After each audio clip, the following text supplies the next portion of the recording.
This country needs to spend more on defence. Even more important than that, we need to spend what we do spend better and more wisely. We've wasted too much with poor decisions, delayed decisions and changed decisions on equipment.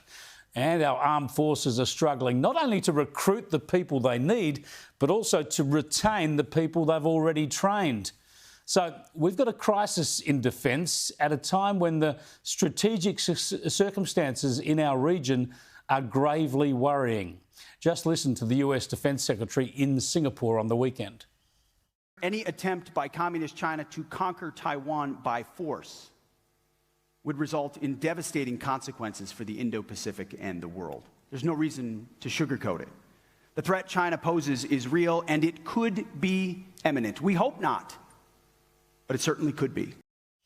Now, that's alarming, and whether you think it's diplomatic wise or not to talk like that, no one could possibly disagree with Hegseth's assessment. The issue of Xi Jinping and Taiwan is the big question for our region and our time. But Hegseth was out of line telling Australia how much we need to spend on defence. He's told our Defence Minister Richard Marles that our defence spend needs to be almost doubled, up to 3.5% of GDP from just under 2% at the moment. What you should do in defence is decide what you need, your capability, and then provide for it. That's what my government's doing. Now, the point is that we should decide how much we spend on defence, not America. And we shouldn't be pushed around, even by our greatest ally. But the trouble is, there's more than a grain of truth coming from the Trump administration.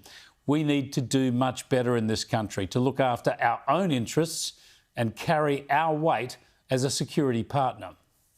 We should increase our defence spending, not because our American friends have asked us to do so, but because it's in our national interest to do so.